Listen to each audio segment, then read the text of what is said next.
welcome, welcome, welcome. Tonight we're going to be doing some urban sketching. So this one is for you, Jan, and anybody who wants to do a little plein air painting or city sketching painting. We're going to look at examples of what urban sketching is, and we're going to do some of that tonight. So let's see. This class will probably take about an hour. I think we'll do quite a bit of drawing for those of you who would like to sketch out your stuff.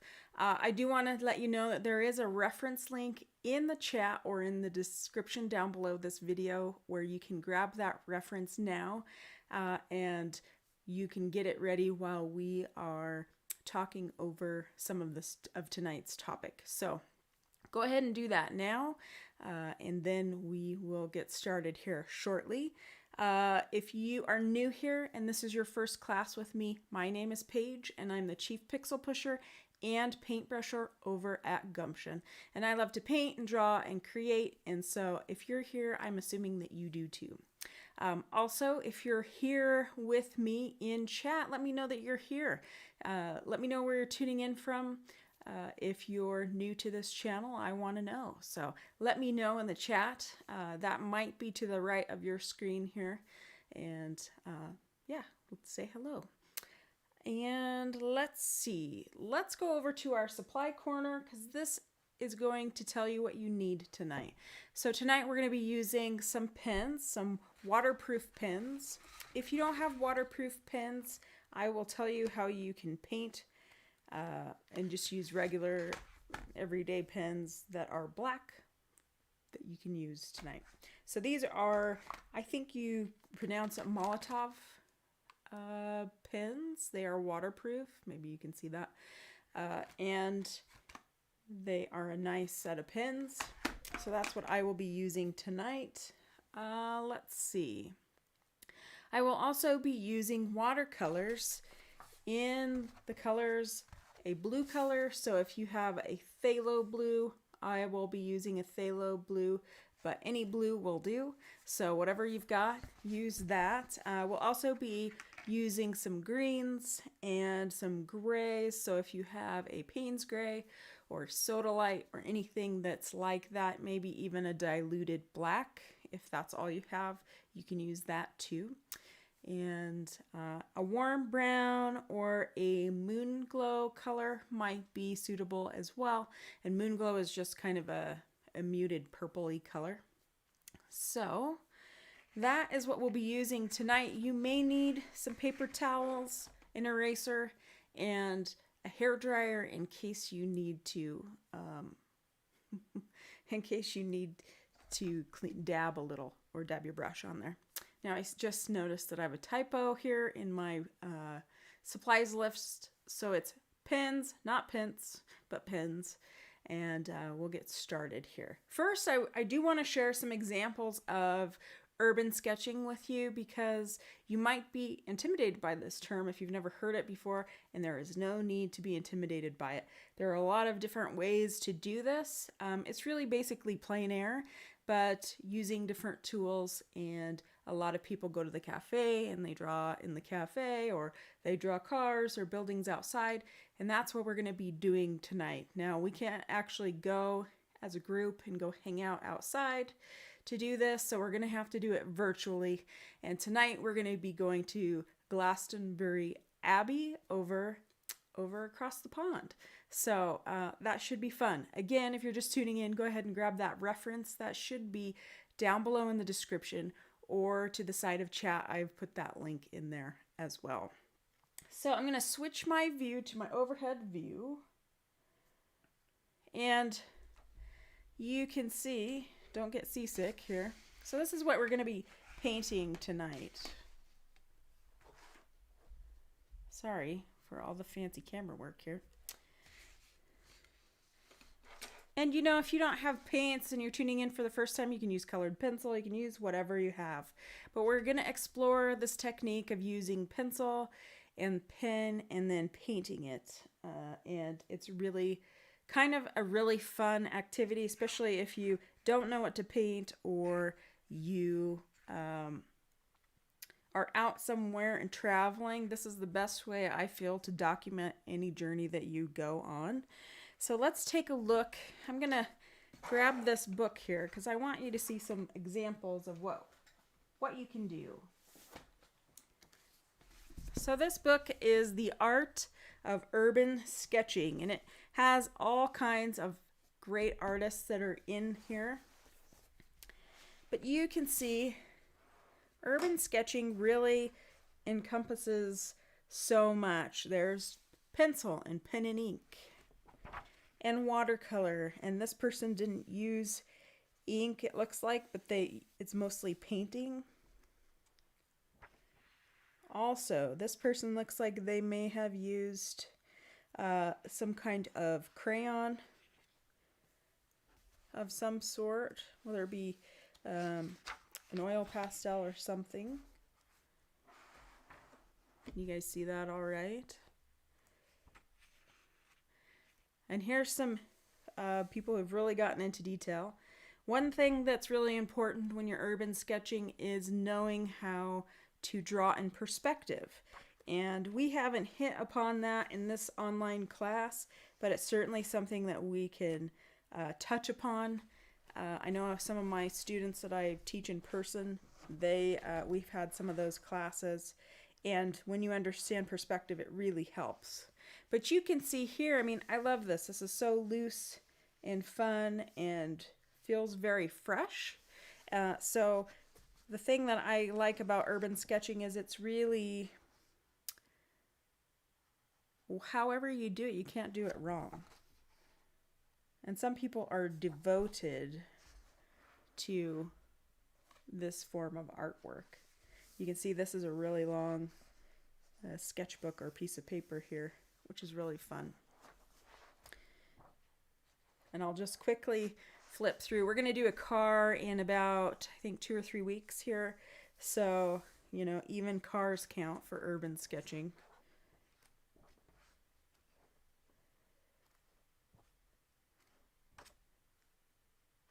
Am I flipping too fast? So you can see there's all kinds of ways to do it. There's no wrong way. So again, this is the book that we're looking at here that I highly recommend that you check out from the library, or check it out if you can online, because it's a great inspirational tool to work with. Okay, so again, if you just popped in, I'm going to mention the image that we will be using is in the description down below and in our in the chat there if you want to snag it, and just save it to a device. That's all I do. And I'm going to pull it up on my iPad. Maybe. Let's see. They changed the interface of the iPad and I'm having a hard time finding stuff in it. And this guy is an old photo. There we go. So you can see here's the photo that I'm working from. And I'm just going to sketch it out in pencil because I can make mistakes in pencil if I want to, and it doesn't really affect anything. Let's see. Here you go. That might give you a little better look at this image. And I thought this might be kind of a fun, quick image. Sometimes when you're doing architecture, it can get kind of really time consuming. And I started working on a different image for this class, and I just thought, I think that's going to take a lot more time than I have to do in one class time. So I have 2 pencils sharpened here. I'm going to start with my 2B, and I had a kneaded eraser here somewhere. So while we're sketching, let me know if you have any questions. Also, let me know if you're having any trouble with my feed. It seemed a little slow when I started tonight, so hopefully it's not too bad. So I'm going to use a little ruler here to kind of at least give me a baseline here. Oops, I think that might have slipped there. So when I start approaching this drawing, I have these two shapes here, and it's where a castle used to be, or an abbey, and it is said that this is where King Arthur is laid to rest. And every year I think they have the Glastonbury festival here.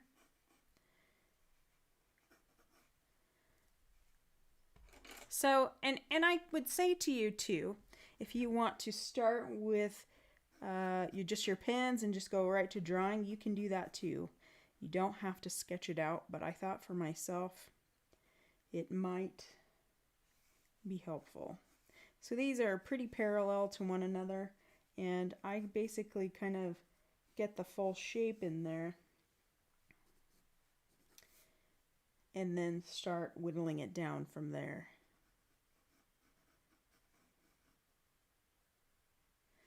Have any of you been to this neck of the woods? Let me know in the comments. I had the opportunity to travel there in 2014 and it was awesome.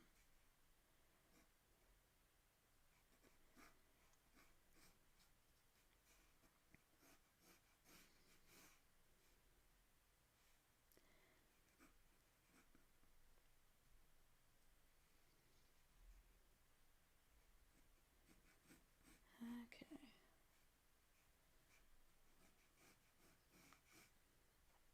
And you know, when you go out on location, you know, what I think is the most enjoyable is going somewhere where you can maybe get a cup of coffee and you have interesting things to look at. Cafes are really great, and when I was in school, I had a figure drawing class in grad school where we had to spend a number of hours outside, whether that be at a cafe or somewhere in public where you could observe people and draw them. And it is quite a challenge because people move around quite a bit. But it's a great exercise in making you loosen up.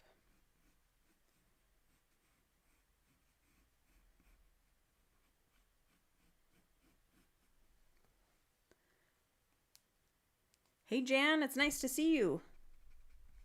I'm glad you're here.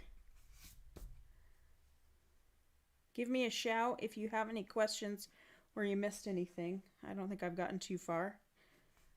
I'm just getting this sketched in here.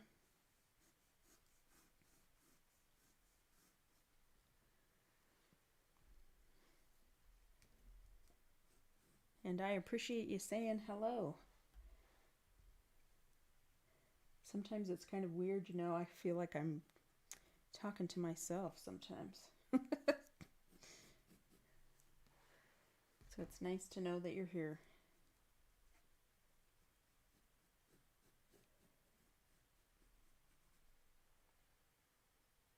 So some housekeeping things, I guess, for next week.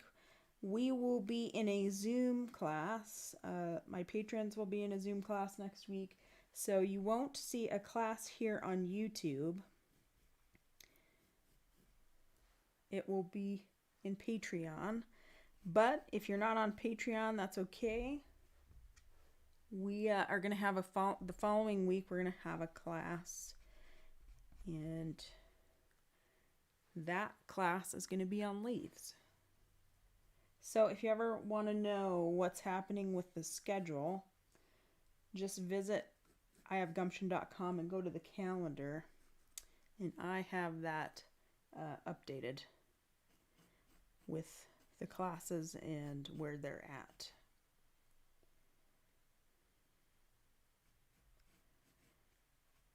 So So I'm just lightly sketching this in. I probably will have to lighten this a little bit, but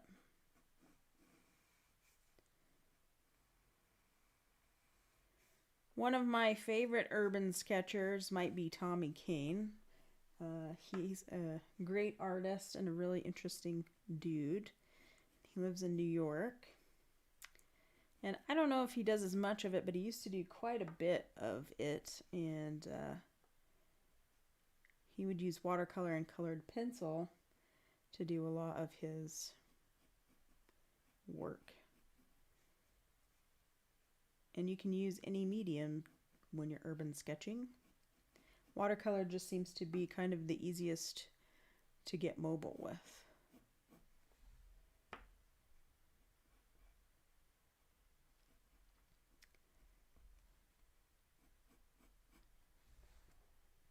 Okay.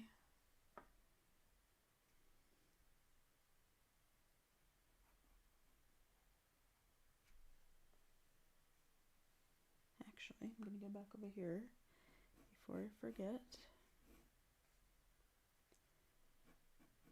Can you imagine having to draw this whole castle? It would take forever. This is just what's left of this Abbey here. Actually, I need to bring this up a little.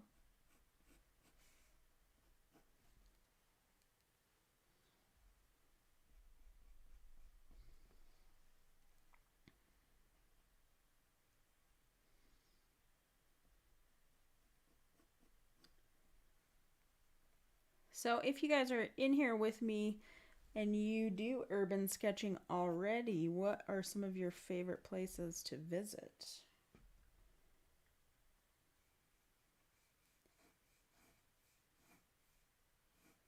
To sketch people or buildings?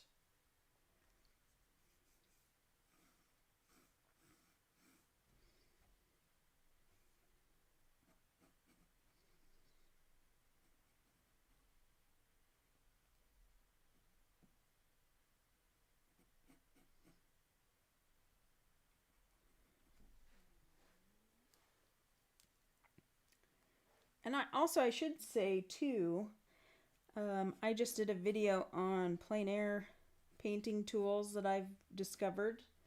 And if you're looking for tools that might make your painting outside a little bit easier, you should check out that video. I think I did that last week. I think one of the handiest things that I've found to use is a water brush, which they hold water in their base, and then you can just start painting. Already, you don't have to carry water with you if you so choose, and you can get them pretty inexpensively these days.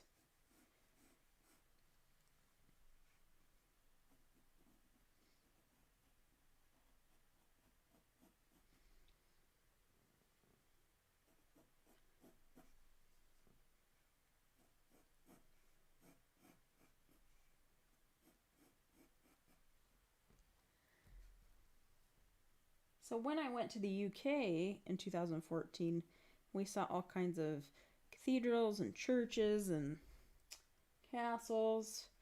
And we went to Ireland and Scotland, Wales,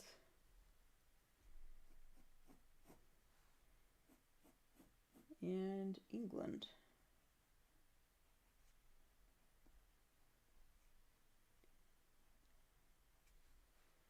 And now it seems like a blur just because it was just a go trip. So can't hardly remember the names of some of the places that we visited, but it was pretty cool. I definitely want to go back.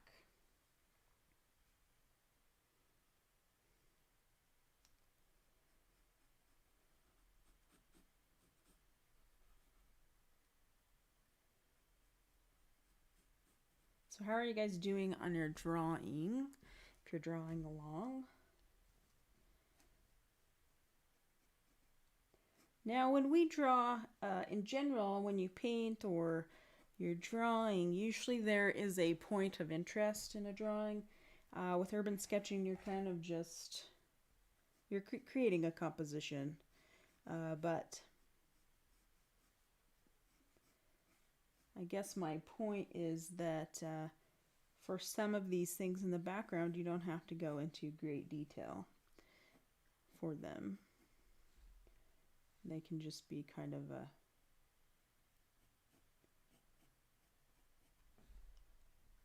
suggestion.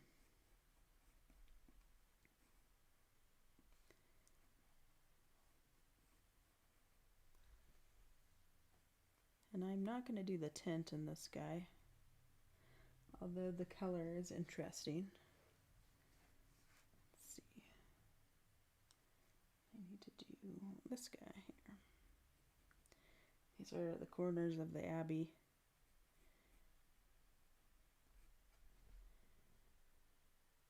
But they are on the same plane here.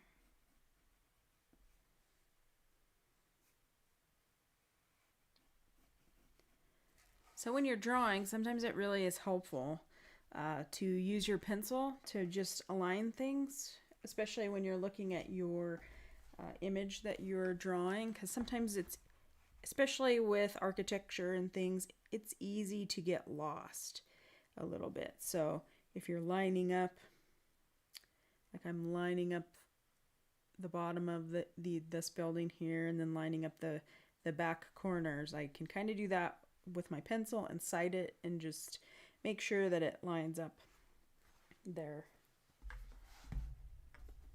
And you can do that horizontally and vertically. It's very helpful,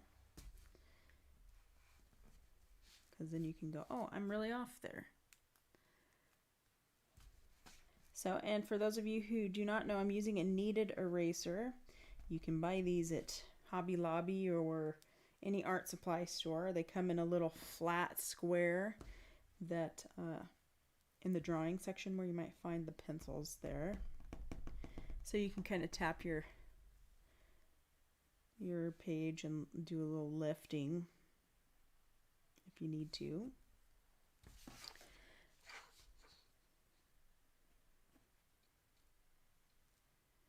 Okay, this might be a little wide, but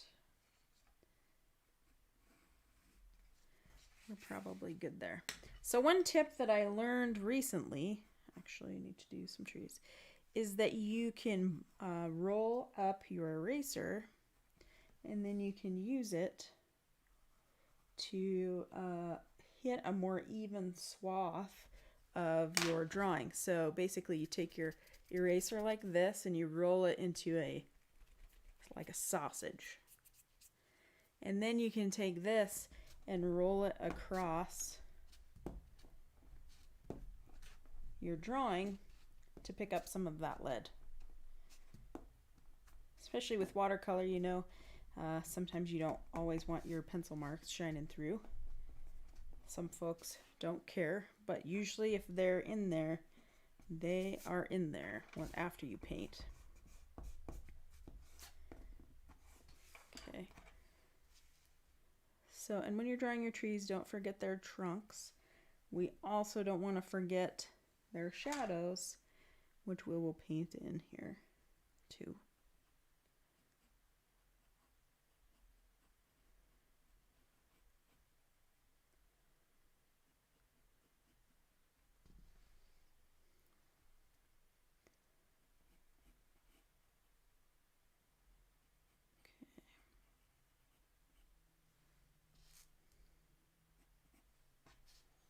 Okay, so, thanks, Colin. I'm glad that you found that tip useful. I thought it was pretty sweet when I heard about it. Okay. So I might even kind of sketch in my clouds here. You don't have to do this, but it might kind of remind me not to paint over them. We will see. Okay, so next, there are two ways to approach this next part.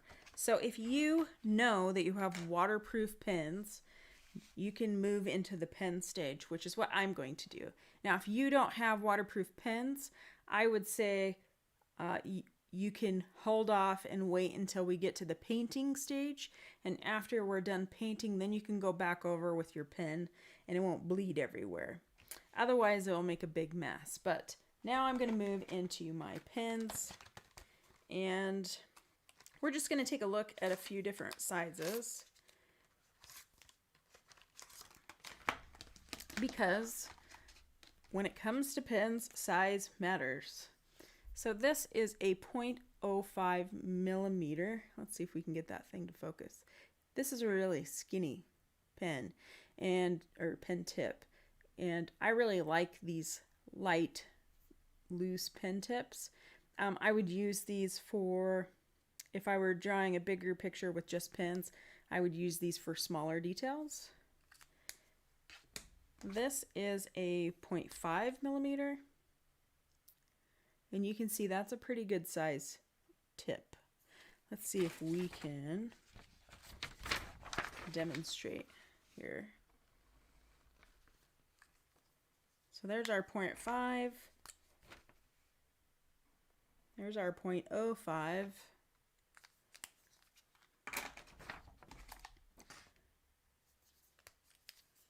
This one is a 0.3, and I really like 0.3s too. So I'm going to use that in between these two. And you can see it's a little bit in between.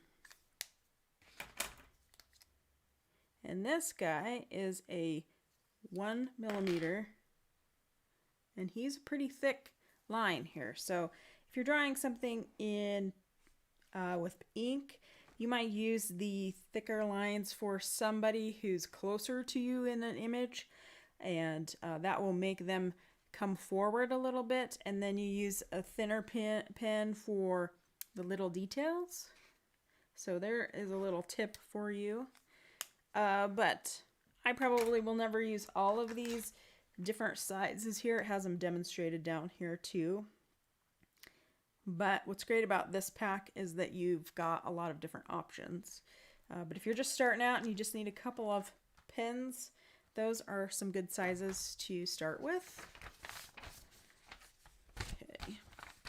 So now I'm going to hit this bad boy. And I'm just going to hit it with one size.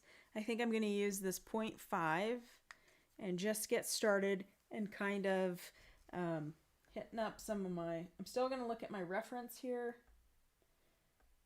just to make sure. There might be some details that I missed. And I'm not going to hit the clouds with this guy just because he's dark. But you can. And you can really have fun with your pen lines. They don't have to be perfect. You can skip around a little bit. But when you're out and about and you're at your coffee shop, or you're doing some urban sketching in your backyard or your friend's backyard, now you can do it on your own. You don't always have to sketch out stuff first. I kind of like to do that. I think it's handy if you're kind of starting out, because sometimes it's hard to judge where exactly how your composition's going to be. And if you use a pencil first, then you can erase. But there's also kind of a beauty in not being able to erase too. You just have to kind of let go and live with your mistakes and enjoy the process.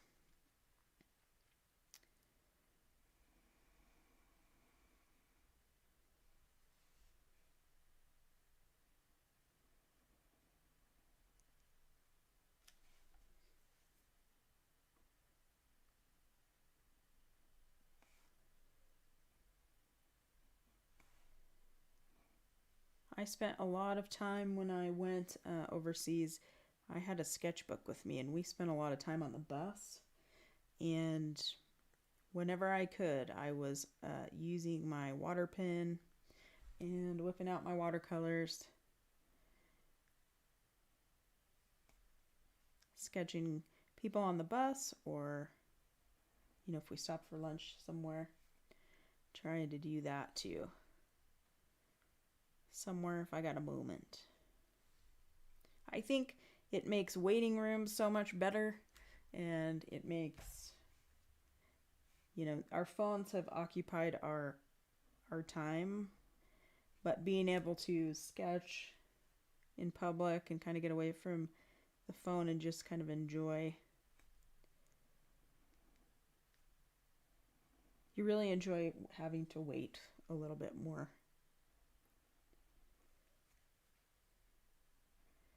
And I think it can be very relaxing as well. So sometimes if you're stressed and you're at the doctor's office, it can give you something else to focus on. But hopefully you're not at the doctor's office in the middle of COVID times. Hopefully you were healthy and happy.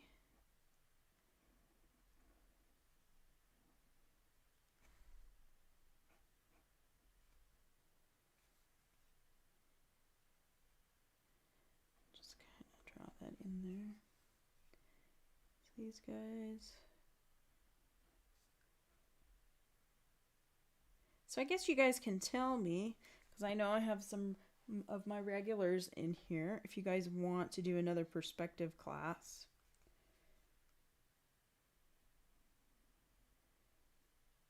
And we can do other stuff other than just watercolor. We can do some just pen work if you want to.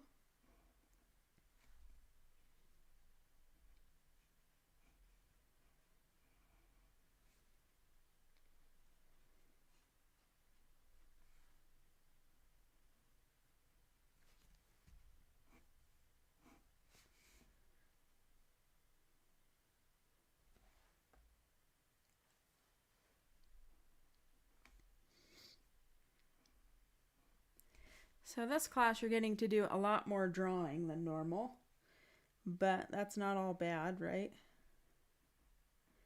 You can always trace the reference photo that I have included in the chat if you want to. But the more that you sketch and draw, the less intimidating it will become. And just remember, you don't have to be perfect. You're here to enjoy the process and to learn how to do this. You don't need to beat yourself up because you're learning either. Sometimes that is enough to keep people from even trying it because they're too afraid, because they're learning, and you're never going to get better if you don't take a chance. So Jan says yes on the perspective class, so that's good. Thank you, Jan. I'll think of something for us to do in perspective wise. We might even use it with the car, because everything can be put into perspective. And so cars are really hard. When you think about it, you think, oh, that's really hard, until you kind of break them down into the box that they kind of are in. And when you make things a box, it simplifies things. And as a lot of you guys know, starting with the basic large shapes first is the way to get started.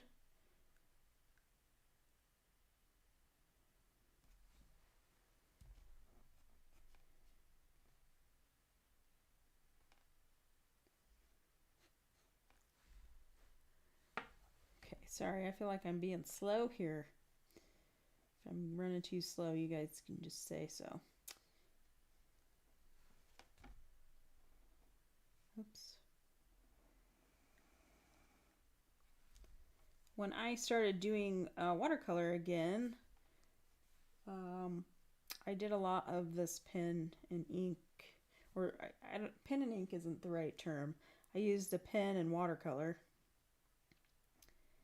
a lot and did a lot of work that way until I kind of graduated out of that into just doing watercolor.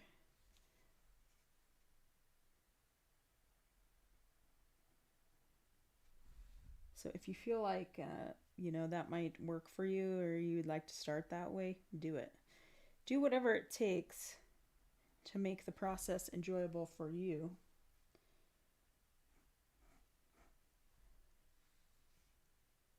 And this goes all the way down, doesn't it? Yes, it does.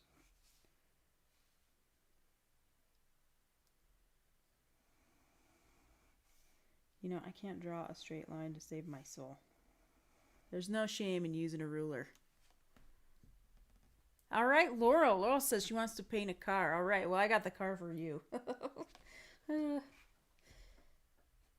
It's one of those taxis that I think it was in Edinburgh. Either Edinburgh or London, and they're kind of funky shaped, right? They're different than American cars, smaller. And it was actually kind of, I thought I might do it for this class, but I really wanted to get an opportunity to do some urban sketching, like real sketching, like give you some tools if you go out on your own and you go somewhere, how you might approach it. So, but we will do a car, and we are scheduled to do a car. So I'm excited that you guys are excited. Okay, so we're getting really close here, guys. Again, if you don't have a pen that's waterproof, you can absolutely do all of this at the end. I have found that with gouache paint, it's not quite the same feel after you've painted and then gone back with a pen. It's just a little bit different because it's chalky paint. But okay, did I get everything? That is the question.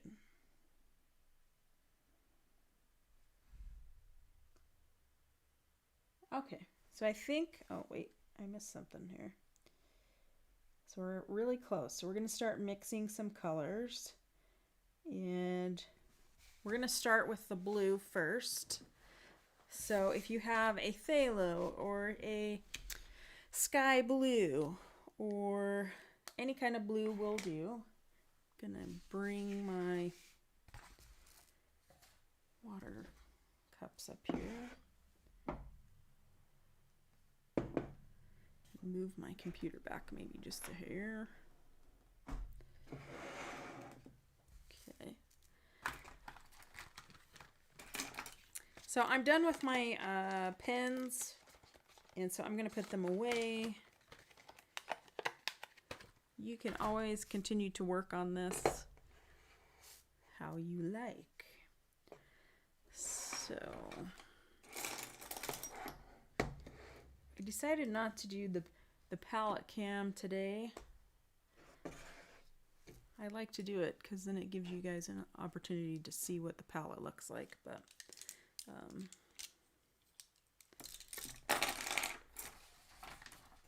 I have just a little bit of room here. So, okay. You could even use a teal for the sky if you want to. So I've got to wet my paints here. You could also use an ultramarine blue if that's what you've got. So this is phthalo, and I'm going to dilute it quite a bit here. And you can always do the method where you're doing wet and wet. I think I'm going to try to do this just wet on dry here. And I'm just going to move quickly. I'm using a size 10 brush here. And I don't think it matters that I got into the building. you can really have fun with your urban sketching too. This is an opportunity, especially in a sketchbook, for you to just play and really get to know your paints and how you can use them. You can get to know your brushes a little bit here. Oh, I painted right over that cloud, didn't I? Well, that's okay. You can splatter paint into your sky, or, you know, you can do whatever you want. That's the cool thing about urban sketching, because honestly, you kind of have to move fast, especially if you're in a situation where you're in the city and maybe you're drawing or painting people. Okay. I didn't mean to dip that in the water, but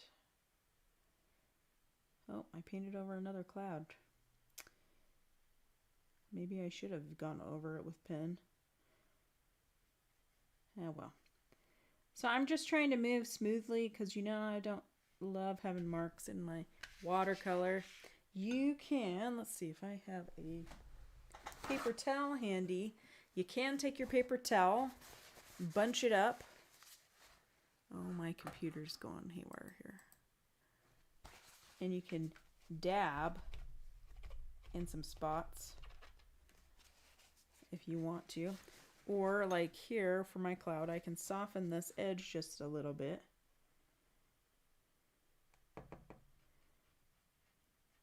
So when I say soften the edge, you know, I put a little water on my brush and go along the edge. That's going to be about how it is for my clouds. So let's see, I am going to kind of let that dry. It won't be too long. So I'll let you guys get to painting if you're painting along with me. So, you know, I have a couple of convenience color greens. So for tonight's class, I'm actually going to mix one green because sometimes it's nice to have a refresher on how to do that. And then I'm going to use a convenience green as well later on. So we're going to mix, I think we're going to mix or use 3 different greens or intensities or hue of green. So I'm just going to put a little bit of water in here.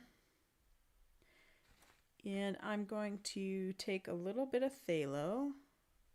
That looks like a lot of phthalo.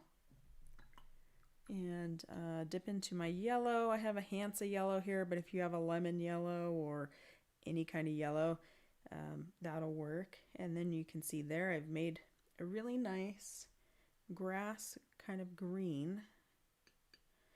I'm going to kind of clean off my brush a little bit. So that is how you make a green. You use a yellow and a blue of your choosing to make a green, and it can really vary. If you feel like your green is too much, you know, you can always add a red. So this is a pyrrole red here, I think. It looks really orange, but you can kind of diffuse that green by using a little bit of red. Look at that. So, and you know why we do that is because it is on the opposite side of the color wheel. So they're complementary colors. And complementary colors can mute each other and kind of tone each other down. So I guess I'm going to have to make a different green or do a different green. So I have this lovely sap green that I like to use.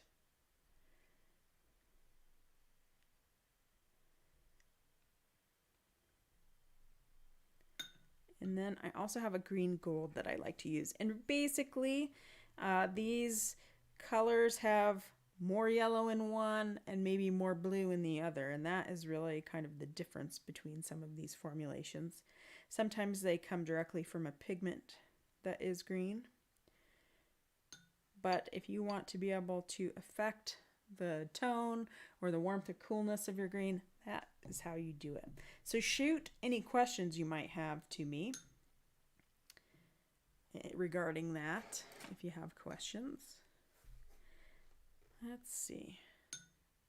These feel kind of close to each other. So I might need to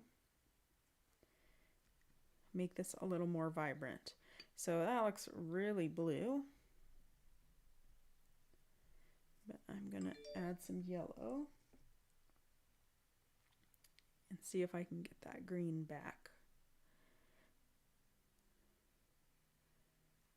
So that's kind of like a jade kind of green. Let's look at it on a piece of paper.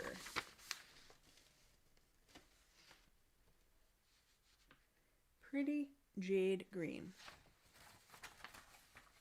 So I might reserve that actually for my trees, I think.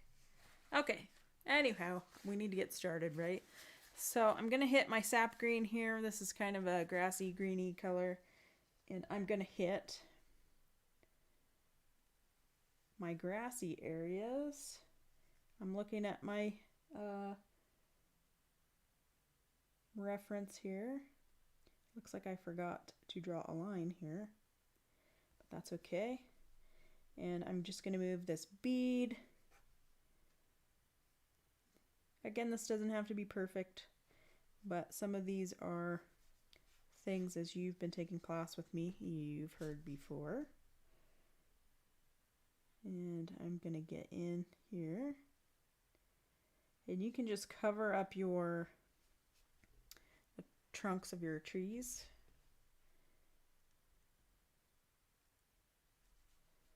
If you like. But when you move the bead of water or paint like I'm doing, you're less likely to wind up with marks. Watercolor marks, and it looks better and a little bit more, it's more appealing to the eye. So that is why we do that. So there you go. Now I have painted my grass in the foreground area here. So go ahead and hit your grass there.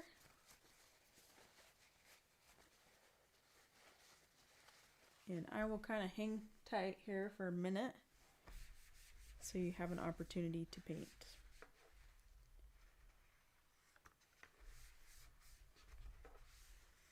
I finally had to put a sticker on my desk here because my desk has this chip in it that just keeps growing. So this is my little fun sticker. I guess I could have painted in. There's this hedge back here.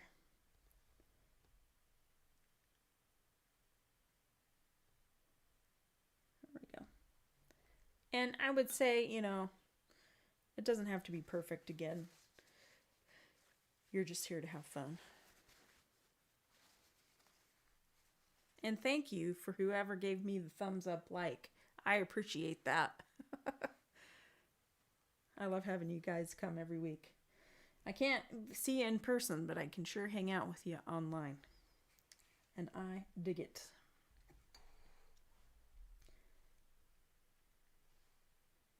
So I can kind of tell by looking at my paper that it's almost dry, mostly dry, except for in this area.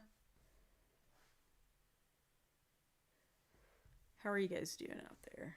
Hopefully you are.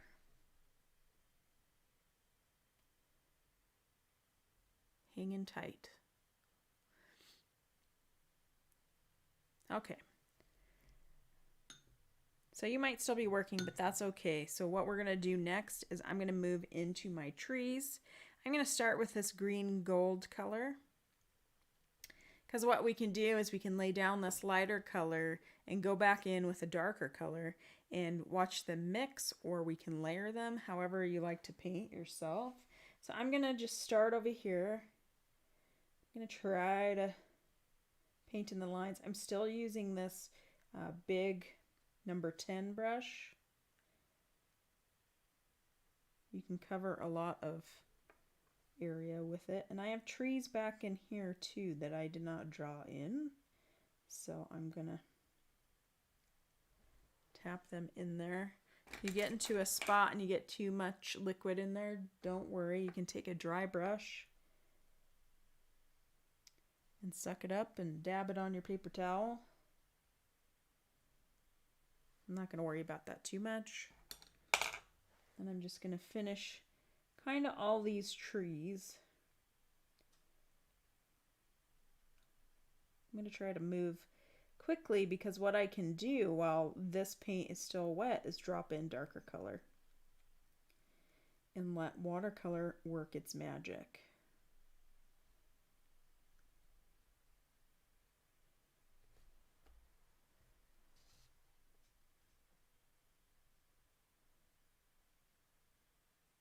This green gold really feels like a yellow, doesn't it? Just a little bit.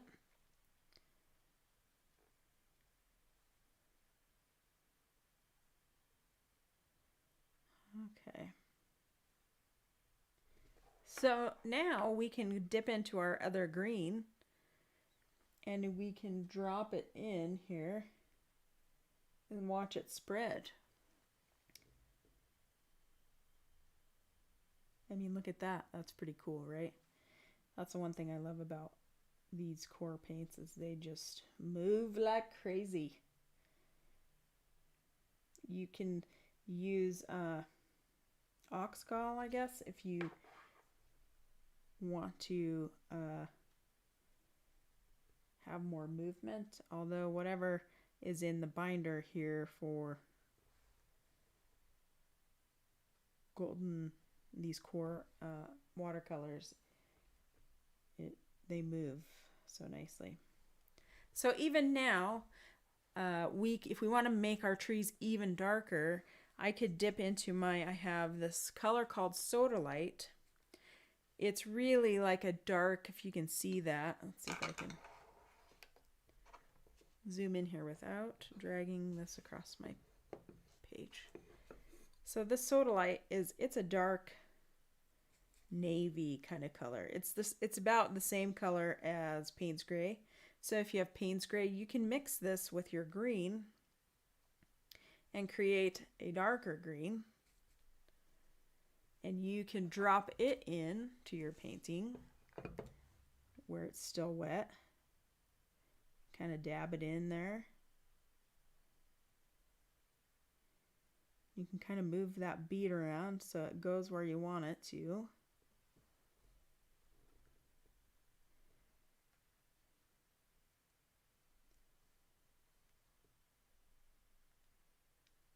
And I kind of want this to go up and over, so I'm just kind of guiding it. Tap and guide. This guy's got dark. Let's see. Sometimes you can just dip it right into your pigment and lay it down if you have enough water.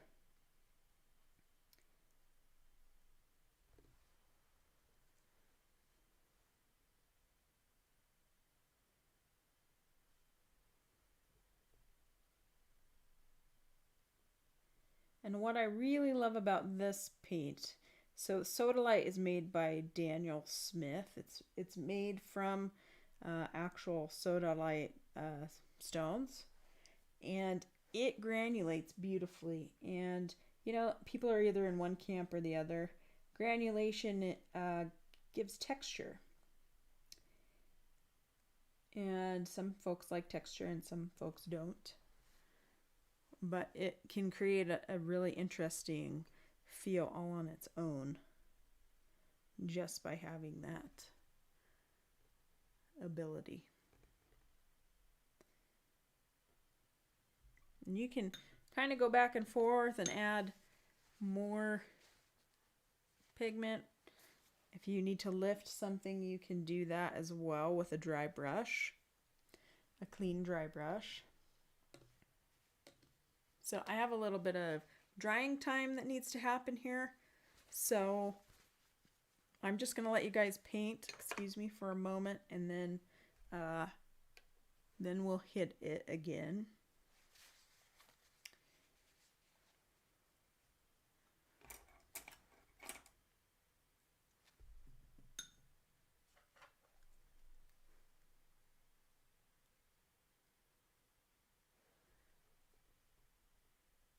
So one thing you want to make sure that when you are painting that you're observing you know, I talk about shadows quite a bit in my tutorials, but they really can make things grounded, and it makes your painting that much better. So when I'm looking at this picture, things I'm noticing are, here's a shadow here, there's kind of a shadow underneath there and here. The trees have shadows underneath them, and of course we have this little walking path that looks like here. So you'll just want to note that when you are looking for references, or you're hanging out and looking, pay attention to the shadows as well. We're going to be painting some of those tonight, but I just wanted you to look at that because I'm going to probably paint that next. I'm going to paint the trunks of the trees and the shadows a little bit. And so for that, I'm going to clean out this little area here. And I'm going to get a little bit of my Sodalite or Payne's Gray ready.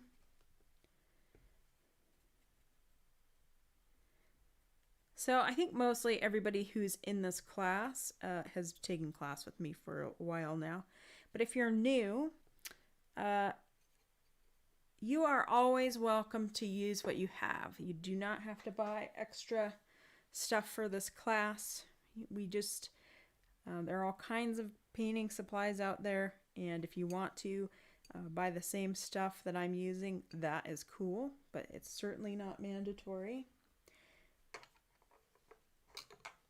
When you're learning, it is helpful to go that route, but in this virtual world that we're living in,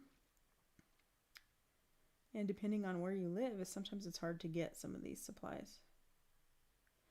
Okay, so I'm just using the Sodalite. You could use that dark green too, which I may use. And I'm just tapping it in there, and then gonna create some shadows here. And what I really love for shadows are these, this is a square, well, this is a flat brush. It's a Golden Taklon. It's a synthetic brush, but I really have lately just been loving these small flat brushes because you can really, they help really get some straight lines if you need them. Oops.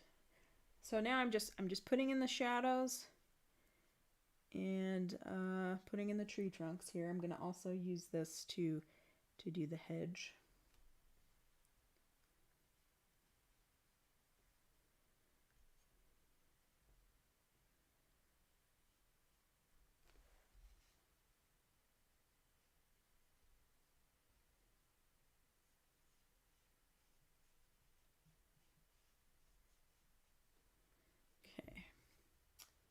So there's this hedge back here, and you can use the dark green if you want to, but I want you to see, I don't know, it's just super smooth to use this flat brush, and you can kind of go from side to side or up and down. I've got a hair in there, a little teeny tiny probably cat hair.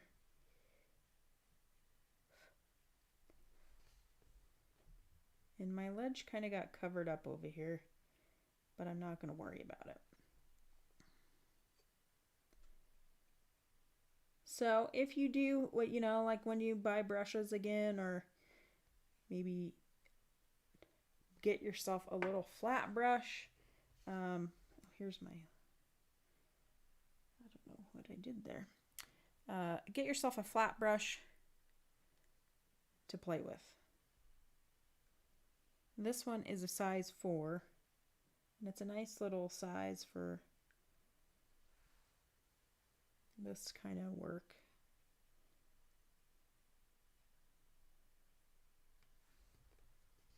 Okay. All right. So I'm going to mix up some more of my Sodalite, because now we're getting kind of close.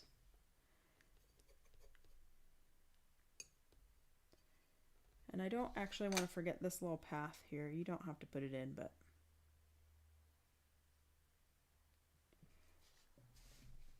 oh, I need to zoom out here. All right. So I'm just going to take my Sodalite here And I'm going to fill in, I'm going to try to make sure that I've got a nice mix of water to pigment. So I don't want to have too much water in there because I want this to be, these are going to be the shadows for these windows, we'll call them. And this little square brush really makes it kind of easy to get in there and to do that.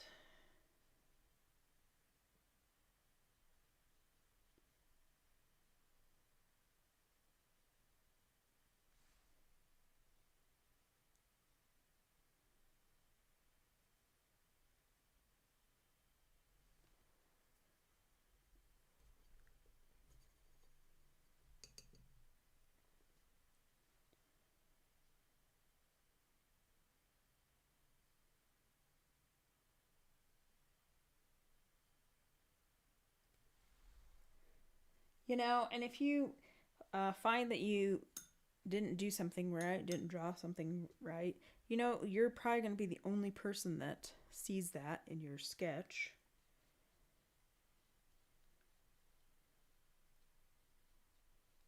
Sometimes you can fix those things with a little bit of paint too, so.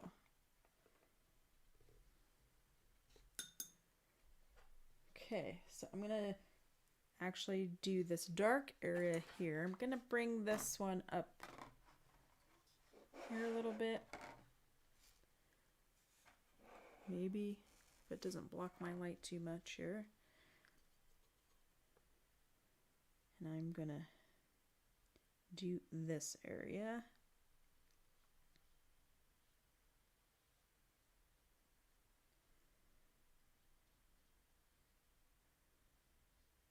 And you may find if you didn't mix your paint dark enough, you may have to go back. I think we will for some of those shadows go back, but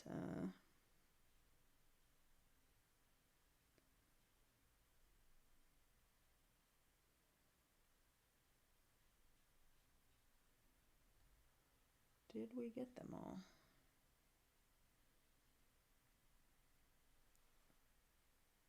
And then I'm just kind of using this to define some spots here. I'm actually going to paint this area over here because it's darker value.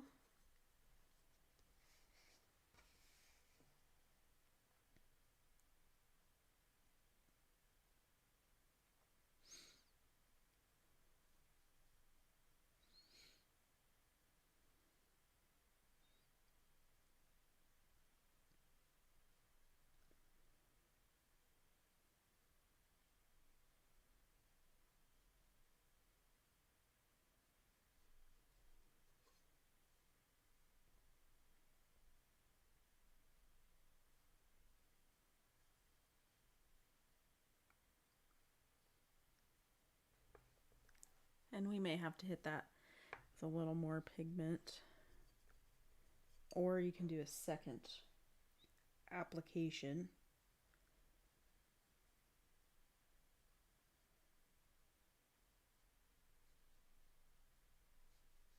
But see how nice it is to use that little flat brush. So handy. Okay.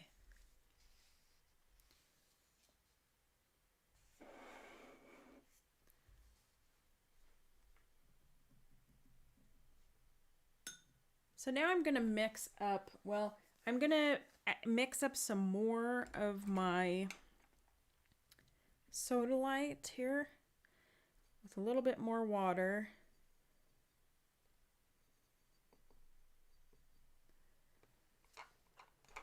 Hopefully you can see that. And you guys just keep painting. I'm just going to mix some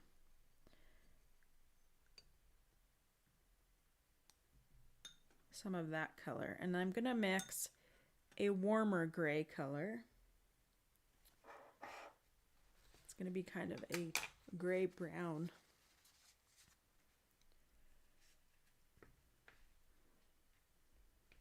So I'm going to clean up one of these wells a little bit. So I made a brown that I really like. If you have a brown color that you like, you can use it. If you have maybe a Van Dyke brown or burnt sienna, or I'm trying to think of what else. A neutral tint. My neutral tint is actually a brown color, so if you have a neutral tint, that's good too. You can make a brown. You can mix a little red, blue, and yellow together, and you should get kind of a browny tone of some sort, or you can mix complementary colors, be it like maybe a green and a red, and you can get a excuse me, a brownish color that way. Whatever you've got, you can use. If you have some umbers, you can use those too. So this is the brown that I have. You can also actually mix a purple too. So if you wanted to mix some blue and red and use a purple and warm it up a little, you can do that as well. I'm just adding a little bit of my brown here to my gray, just to warm it up a hair. And I'm going to add a little bit more water in this because I don't want it to be too dark.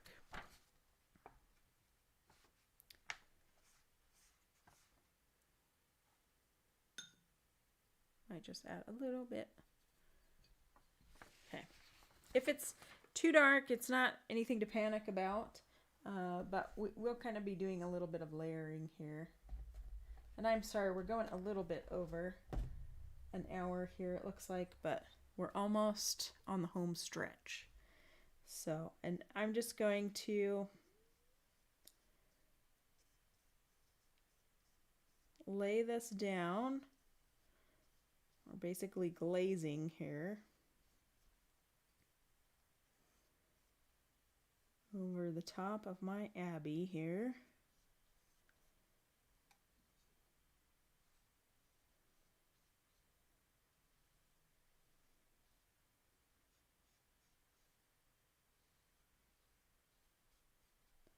Oops, I got into the grass a little bit here. And we'll do this on both sides of this.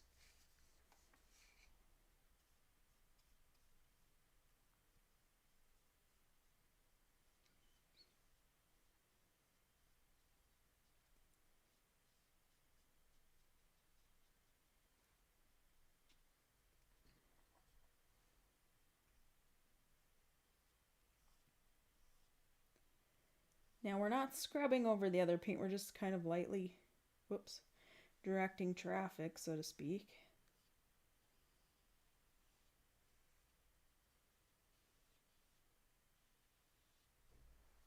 And then I'm going to hit, I have a little bit of pigment left, so I'm going to hit this building in the background.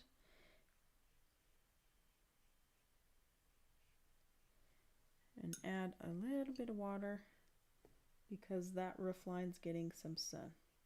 Looks like I got a little bit of green in there, but that creates a nice effect. If you get your roof too dark, you can always tap off your brush and then go back over it and suck up some of that paint.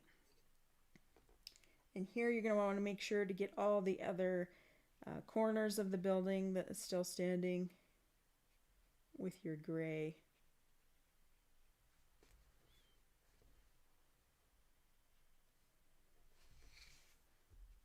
All right, so I need to mix up a little bit more paint here. So I'm gonna do a little bit more of my brown. And you keep painting if you're still in the process of painting your Abbey. So again, you can use a purple color. Here on the camera, this looks kind of purple, and it actually has blue and red in it. Just some more muted tones of those colors. I'm just going to add a little bit of my Sodalite to this. Also, by adding Sodalite to this, it will granulate this paint a little bit too, because I know that the sodalite granulates. So I'm going to go into these side areas where, and that might not be warm enough for my liking. So I'm going to go into these side areas here. I really did not do a straight line there.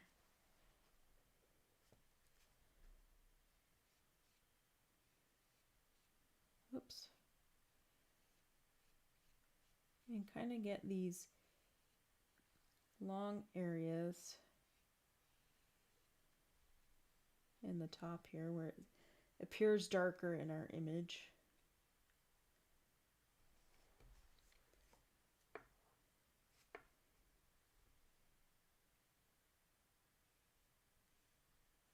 And the nice thing about using a flat brush is you can kind of draw lines with it. Now I can't draw a straight line, but anywhere where it's kind of darker in this lighter gray color,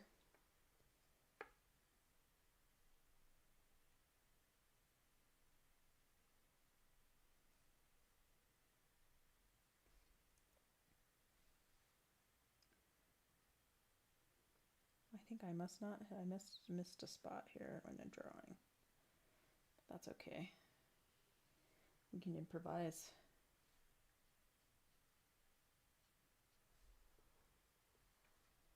That's what art is, improvising sometimes.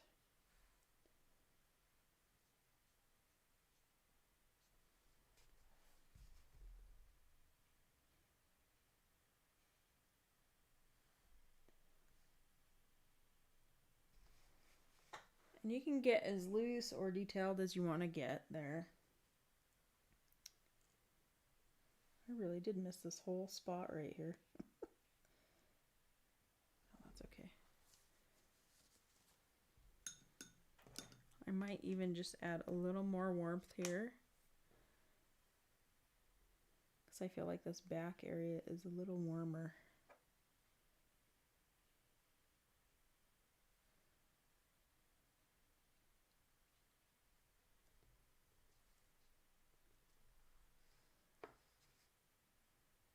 And you can go back in and darken areas if you feel like. I know I did this on our example image. I went back in and added another darker shadow. So this one might be a third glaze technically, but you can, that is too much paint. But you can go in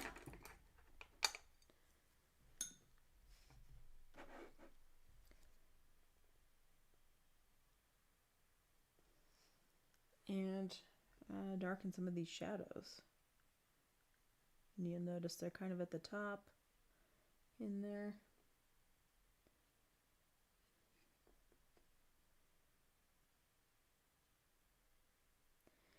So hit me up with some of your questions that you might have while we're painting our shadows here. I want to be sure to answer any questions that you might have. And no question is a dumb question ever. So don't be afraid to ask. You are among friends here.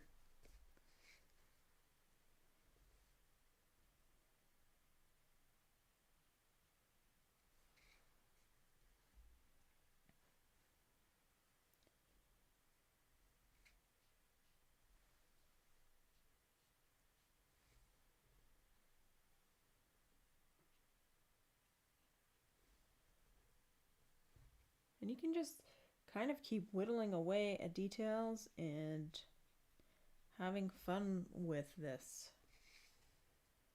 If you really want to, you can add the people in there.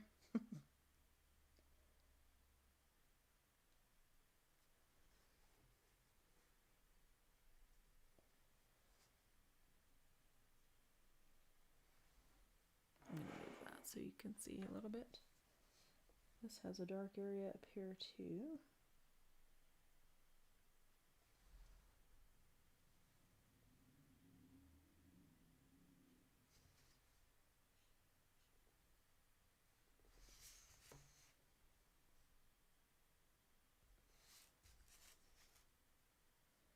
And if you've got to move your paper around to get somewhere, do it. These are so little.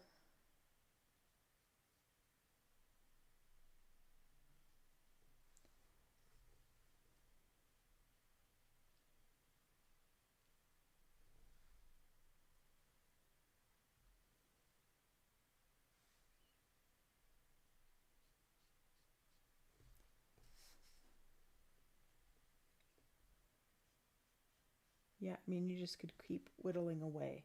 But I can tell you, as you're looking at your painting, and hopefully you will get an opportunity. I mean, now is the perfect time to do a little bit of plein air or urban sketching. It really makes you observe the place a little bit differently and enjoy your time there. And I think that can really make it so much more enjoyable when you're traveling, because you won't ever forget that location. You'll remember it visually in your mind. And, you know, it really gives you a different perspective. I find that my memories are really tied to some of the visuals that I've done in sketchbooks more so than photos that I've taken. And so hopefully you feel that way too. So if you have any questions, please shoot them out into chat right now. If you have anything that you'd like to see in the future on this channel, let me know. I take note of that, and I'm trying right now to plan classes kind of a month and ahead, so I'm a little ahead of schedule and not behind. And so I will put it in with our classes. And if you're a new student, that means you too. If you're new here, put that in chat, and then we can absolutely do whatever you guys want to do. So again, I want to remind you that next week we're not going to be on Facebook Live. I'm going to be live with my Patreon peeps, and that is going to be a Zoom call. So all that information is actually loaded into Patreon right now for that call. But I'll ping you guys and let you know. Again, I'll remind you and send you out that information so we can have a live class. Now, if you don't want to be on camera, you most certainly don't have to be on camera, but this gives you an opportunity to ask questions and paint along with me and say, hey, Paige, slow down a little bit. You're going too fast. And I can't do that here on this platform, which is kind of a bummer. I can only gauge by your comments. So I'm excited to do our first Zoom class. So that's going to be pretty rad. Any other questions, you're welcome to get in touch with me via social media. Also, if you're wondering when classes are happening or what classes are happening right now, you can go to my website over at ihavegumption.com, click on the calendar there, and it should have everything lined out so you can see what classes are coming up. And definitely let me know if there's something that you want to see specifically, and I'm happy to do that. I would like to thank my patrons, Colin and Laurel and family, for supporting this channel and making it happen. I appreciate you guys, and I love that you tune in every week. You make it a lot of fun for me. So thanks, Colin. I see that you said that you had fun, so thank you. I'm glad that you had a good time, and I'm glad that you learned something new, hopefully. So I think without further ado, I don't think I have any other notices for you other than thanks for hanging out. And keep painting, keep being creative, and you know how to get in touch with me if you have questions. So do that. Don't be afraid to ask. And have an awesome weekend. If you're in the Pocatello area, come to the farmer's market. I'm going to be there this weekend, and I'd love to see you. Okay. Peace out, guys. I will see you hopefully next week, and I will most definitely see you here in 2 weeks. Good night.